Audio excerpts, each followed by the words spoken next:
नमस्कार दोस्तों, स्वागत है आपका आज के मुख्य समाचार में, जिसमें सबसे पहली और बड़ी खबर में आपको बताएंगे कि हिमाचल प्रदेश में सियासी भूचाल, भाजपा के 15 विधायक सस्पेंड, विधानसभा स्पीकर ने लिया बड़ा फैसला। पूरा मामला आपको जरूर बताएंगे दोस्तों। इसी के साथ दूसरी खबर में आपको बताएंगे कि बीजेपी ने दिया डंडा तो राहुल गांधी ने दिया हाथ। राहुल गांधी का वादा, छात्रों के सपनों पर नहीं चलेगा, लाठी का राज। और इसी के साथ यूपी में लाखों आवेदक, करोड़ों की कमाई, फिर भी ठीक से एग्जाम नहीं करवा पा रही सरकार। तीसरी खबर में जिक्र होगा कि भाजपा को यूपी में हर सीट पर होगा 2.5 लाख वोटों का नुकसान, पुलिस भर्ती परीक्षा रद्द होने का शॉकिंग न्यूज। खबर में आगे आपको बताएंगे कि कटिहार में बोले तेजस्वी यादव, लालू ने रोका था आडवाणी का रथ, अब भी सांप्रदायिक शक्तियों से लड़ रहे हैं। और इसी के साथ आगे जिक्र होगा कि हिमाचल संकट पर जयराम रमेश का तीखा वार, मोदी की एक ही गारंटी है, सभी कांग्रेस सरकारों को गिराओ। दोस्तों, इसी प्रकार की तमाम बड़ी खबरें आपने लेके आए, लेकिन उससे पहले अगर आपको भी ऐसा लगता है कि 2024 में होने वाला है बड़ा बदलाव, और अगर आप भी खुल के राहुल गांधी की भारत जोड़ो न्याय यात्रा का समर्थन करते हैं, तो वीडियो को लाइक और चैनल को सब्सक्राइब करके बेल आइकन दबाइए और कमेंट में लिखिए जय हिंद। रुक करते हैं सबसे पहली और बड़ी खबर की तरफ, जो कि हिमाचल प्रदेश से जुड़ी आ रही है, जहां पर भाजपा के 15 विधायक हो चुके हैं सस्पेंड। विधानसभा स्पीकर ने बड़ा फैसला लिया है। जी हां दोस्तों, आपको बता दें कि विधानसभा सत्र में स्पीकर ने बड़ी कार्रवाई करते हुए भाजपा के 15 विधायकों को सदन से निष्कासित कर दिया है। मामला यह था कि कैबिनेट मंत्री हर्षवर्धन सिंह सदन में अपनी बात रख रहे थे और इतने में उन्होंने कहा कि भाजपा ने स्पीकर के साथ गलत व्यवहार किया है। फिर भाजपा विधायकों ने उनकी बातों पर आपत्ति जताते हुए हंगामा शुरू कर दिया। इसके साथ कैबिनेट मंत्री ने विपक्ष के नेता जयराम ठाकुर, जनक राज, रणवीर निक्का समेत 12 को सदन से बाहर करने का स्पीकर के समक्ष प्रस्ताव रखा। फिर क्या था, माहौल बदल गया और सत्र हंगामे की भेंट चढ़ गई। इसके तुरंत बाद सदन में स्पीकर ने प्रस्ताव पढ़ा और भाजपा सदस्यों को सस्पेंड कराने का प्रस्ताव पारित किया। इसके बाद सभी 15 एमएलए हंगामा करते हुए स्पीकर की वेल तक जा पहुंचे और नारेबाजी करने लगे और हंगामे को देखते हुए स्पीकर ने एक्शन की धमकी दी और फिर भी भाजपा विधायकों के ना मानने पर उन सभी 14 विधायकों को सस्पेंड करने का आदेश दे दिया। आदेश देते हुए मार्शल को भाजपा सदस्यों को सदन से बाहर ले जाने के लिए कहा गया। दोस्तों, रुक करते हैं अगली ब्रेकिंग न्यूज की तरफ, जहां पर आपको बता दें कि यूपी में परीक्षा रद्द होने के बाद गरमाया मामला, छात्रों की आवाज बने राहुल गांधी और बीजेपी के अत्याचार का दिया जवाब और युवाओं के हक में राहुल गांधी की दहाड़। जी हां दोस्तों, आपको बता दें कि उत्तर प्रदेश में जो पुलिस भर्ती में 60,000 भर्तियां निकली थी, उसका पेपर लीक हो जाने के बाद उस परीक्षा को रद्द कर दिया गया, जिसके बाद लाखों युवाओं को मुसीबत का सामना करना पड़ा। यूपी में लाखों आवेदक, करोड़ों की कमाई, फिर भी ठीक ढंग से एग्जाम नहीं करवा रही है सरकार। योगी सरकार ने यूपी पुलिस कांस्टेबल की भर्ती परीक्षा रद्द कर दी है और यह परीक्षा 16 और 17 फरवरी को हुई थी, लेकिन पेपर लीक होने की खबर से हड़कंप मच गया था। अब आखिरकार यूपी सरकार ने एग्जाम को रद्द कर दिया है। यह पहला मौका नहीं है जब यूपी में पेपर लीक हुआ हो और एग्जाम रद्द किया गया हो। इससे पहले 2021 में उत्तर प्रदेश सब ऑर्डिनेट सर्विस सिलेक्शन कमीशन ने 3 पेपर रद्द कर दिए थे, यानी कि उत्तर प्रदेश में 3 साल के भीतर 4 पेपर रद्द हो चुके हैं। वहीं दोस्तों, आपको बता दें कि यूपी एसएसएससी ने 2018 में आयोजित हुए ग्राम पंचायत अधिकारी, ग्राम विकास अधिकारी और समाज कल्याण पर्यवेक्षक के एग्जाम में धांधली की शिकायत सही पाए जाने के बाद पेपर कैंसिल करने का फैसला किया था। और इस स्पेशल स्टोरी में आपको बता दें कि युवाओं को जबरदस्त नुकसान झेलना पड़ा। कई युवा बिहार से यूपी में परीक्षा देने आए थे, उनको ट्रेन से आना जाना पड़ा, जिसमें भारी भीड़ थी और कहीं रहने का भी खर्चा उठाना पड़ा। लेकिन अंत में पता ये चला कि पेपर लीक हो चुका है और परीक्षा को रद्द कर दिया गया, जिसके बाद युवा आक्रोशित है। और ऐसे में भारत जोड़ो न्याय यात्रा के तहत राहुल गांधी ने युवाओं की आवाज बनने का भी काम किया और यहाँ पर बीजेपी के खिलाफ युवाओं के बीच जाकर युवाओं को कहा है कि आपके साथ हम खड़े हैं और जब तक आप एकजुट रहेंगे तब तक आप मजबूत रहेंगे, जैसे ही अलग होंगे आप कुचल दिए जाएंगे। आपको क्या कुछ लगता है दोस्तों, कमेंट में जरूर बताइए। वीडियो को लाइक जरूर कीजिएगा। क्या आप भी ऐसा मानते हैं कि विपक्ष के दबाव और युवाओं के आक्रोश के कारण उस परीक्षा को रद्द किया गया, वरना यूपी सरकार इस बात को नहीं मानती कि परीक्षा लीक हुआ था? कमेंट में जरूर बताइए और वीडियो को लाइक करके समर्थन जरूर दर्ज कराइएगा। रुक करते हैं ब्रेकिंग न्यूज की तरफ। भाजपा को यूपी में हर सीट पर होगा 2.5 लाख वोटों का नुकसान, पुलिस भर्ती परीक्षा रद्द होना एक शॉकिंग न्यूज। जी हां दोस्तों, समाजवादी पार्टी के अध्यक्ष और पूर्व मुख्यमंत्री अखिलेश यादव ने शनिवार को कहा कि उत्तर प्रदेश कांस्टेबल भर्ती परीक्षा रद्द होना भाजपा के लिए चौंकाने वाली खबर है, क्योंकि वर्षों से भर्ती का इंतजार कर रहे युवा अब पार्टी को सत्ता से हटा देंगे।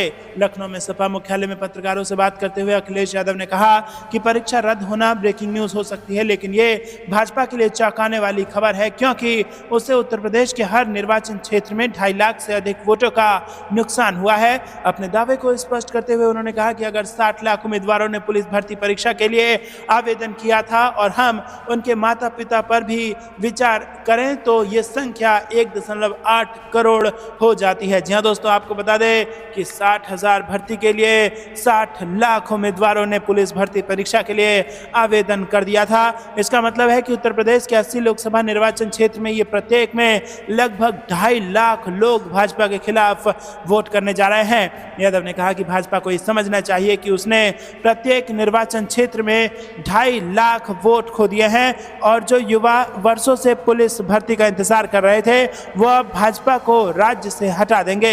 वहीं उत्तर प्रदेश सरकार ने प्रश्न पत्र लीक के आरोपों के बाद हाल में आयोजित पुलिस कांस्टेबल भर्ती परीक्षा शनिवार को रद्द कर दी और 6 महीने के भीतर दोबारा परीक्षा कराने का आदेश दिया।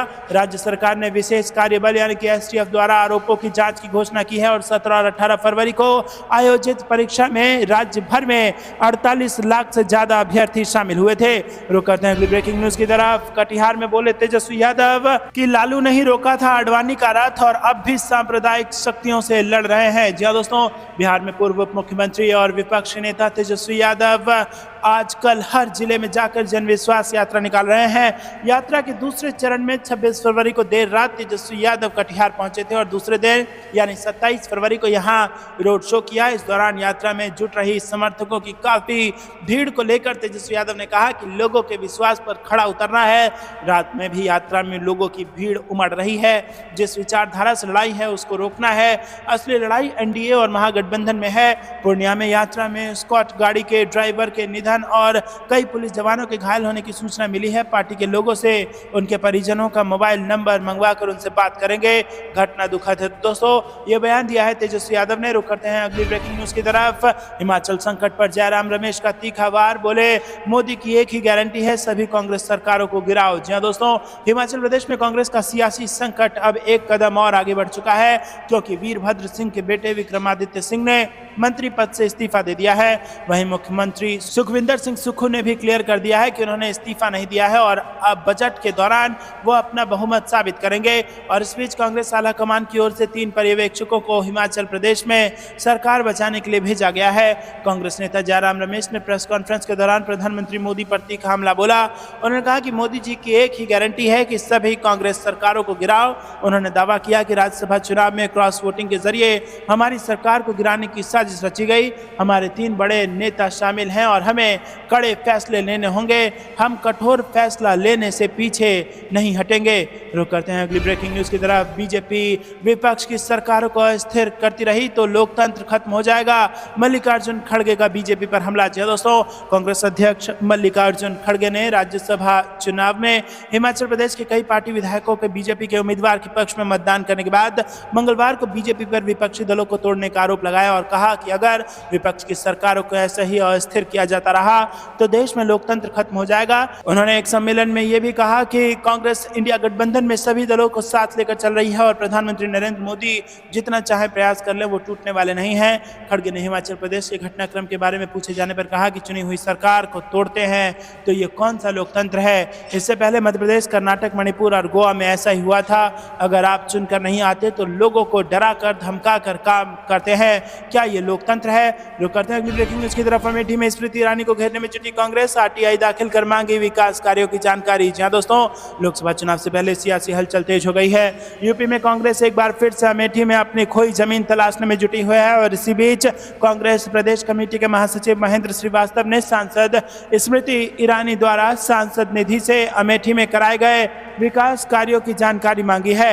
दोस्तों, कांग्रेस नेता ने इस संबंध में जिलाधिकारी अमेठी से सूचना के अधिकार के तहत जानकारी मांगी है। कांग्रेस प्रदेश महासचिव महेंद्र सिंह ने अमेठी लोकसभा क्षेत्र में केंद्रीय मंत्री व अमेठी सांसद स्मृति ईरानी द्वारा कराए गए विकास कार्यों की जानकारी मांगते हुए आरटीआई दाखिल कर दी है और उसमें उनके द्वारा गोद लिए गए गांव सुजानपुर में विगत 5 वर्षों में कुल कितने कार्य हुए और कितनी लागत के कार्य कराए गए, इन तमाम बातों की जानकारी समय अवधि के तहत उपलब्ध कराने की मांग की गई है।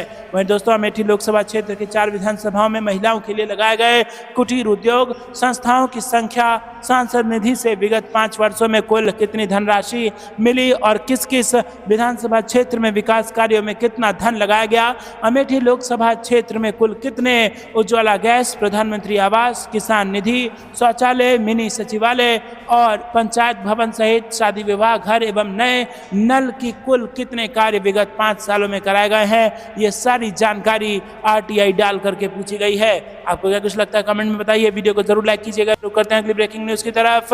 सीबीआई ने अखिलेश यादव को भेजा समन, बुलाया अपने दफ्तर। जी हां दोस्तों, समाजवादी पार्टी के नेता अखिलेश यादव को केंद्रीय अन्वेषण एजेंसी की ओर से नोटिस दी गई है। जानकारी के मुताबिक अवैध माइनिंग केस में अखिलेश यादव को नोटिस भेजी गई है। 160 सीआरपीसी में समन भेजा गया है।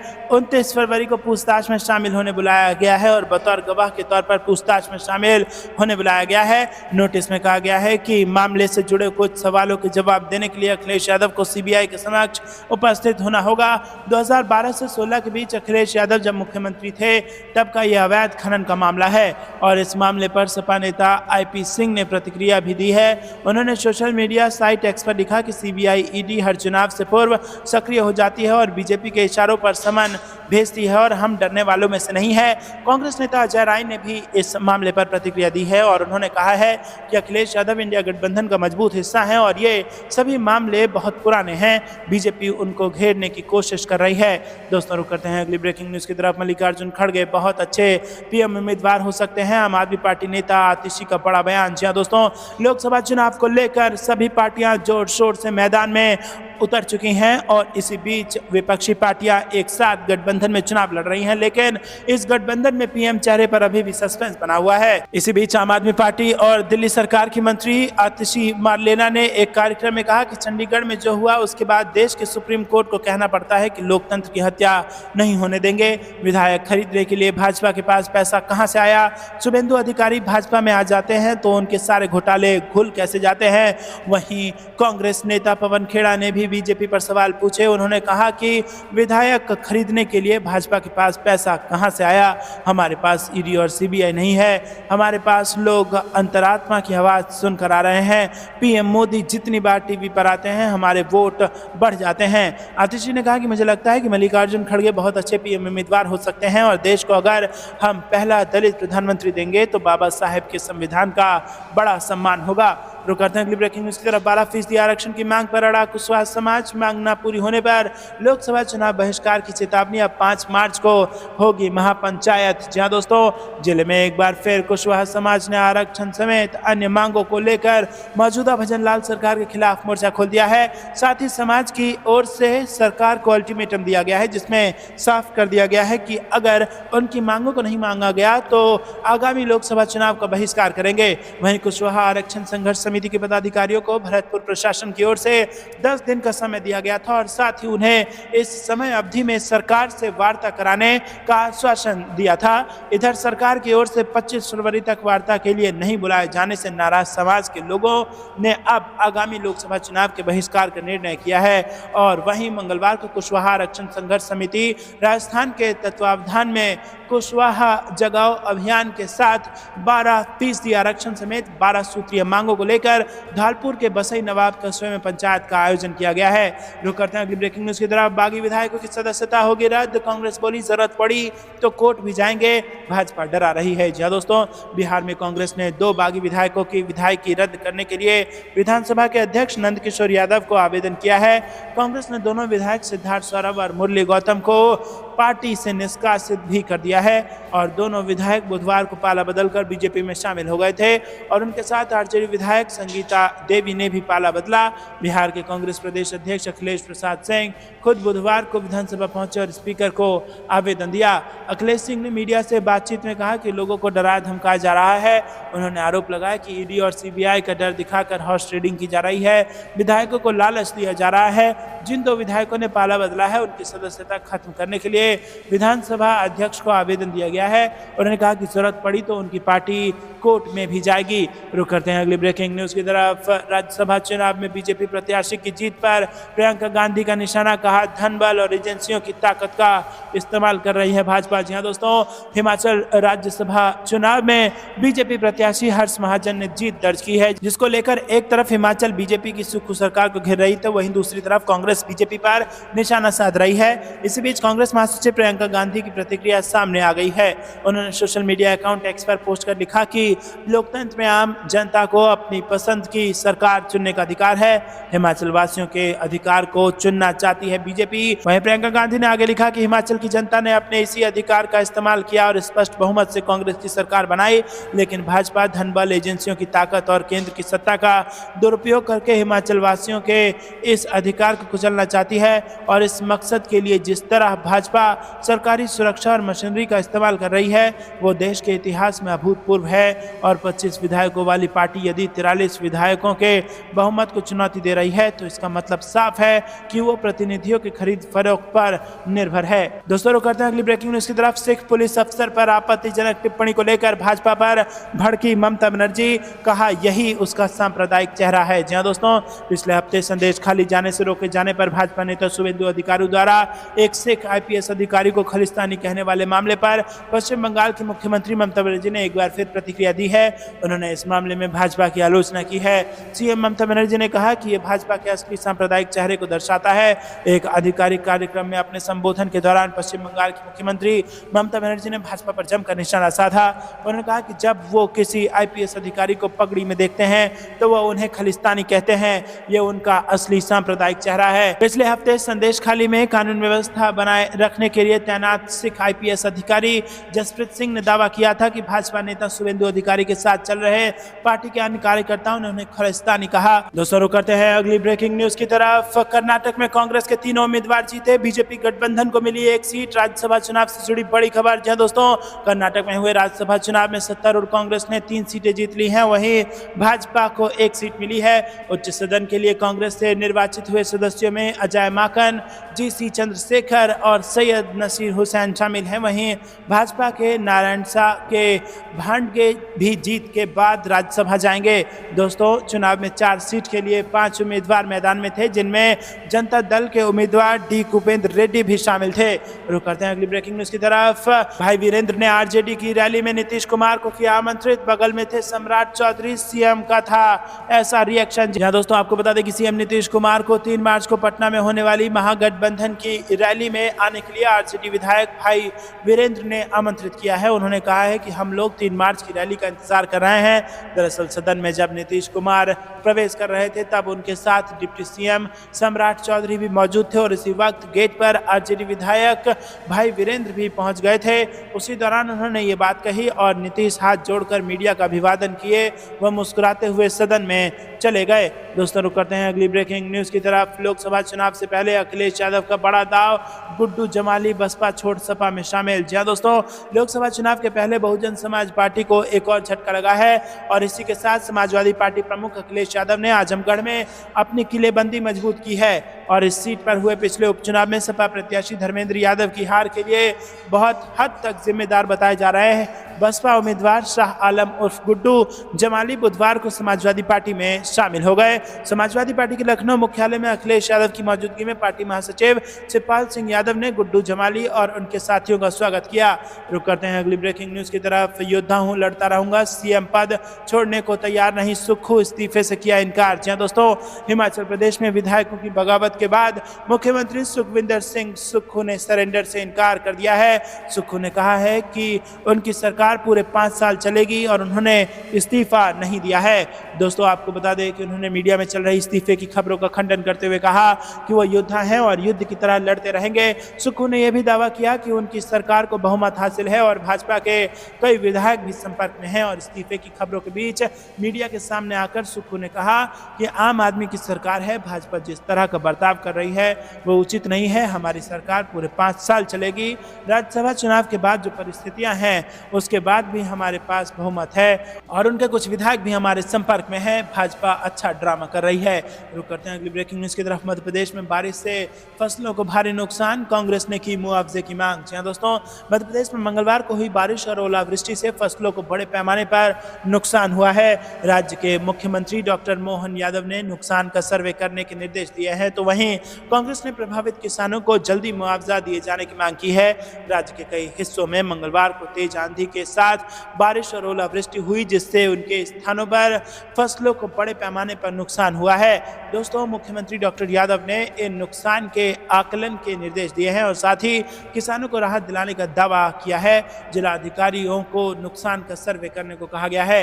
रुक करते हैं अगली ब्रेकिंग न्यूज की तरफ। सीएम भजन लाल को भाषण देने से रोका, फिर जनता के हाथ जोड़कर चले गए मुख्यमंत्री। जी हां दोस्तों, आपको बता दें कि राजस्थान में ईआरसीपी योजना की स्वीकृति होने पर मुख्यमंत्री भजन लाल शर्मा आभार यात्रा निकाल रहे हैं और इसी तहत मुख्यमंत्री बीती रात निवाई पहुंचे, जहां पर भाषण देने से उनको रोका गया। फिर उन्होंने जनता के हाथ जोड़कर वो चले गए। तो दोस्तों, ये थी दिन भर की सारी छोटी और बड़ी खबरें। अंत तक बने रहने के लिए बहुत बहुत धन्यवाद। जानने से पहले वीडियो को लाइक और चैनल को सब्सक्राइब करके बेल आइकन दबाइए और कमेंट में लिखिए जय हिंद। अभी के लिए इतना ही। जय हिंद, जय भारत।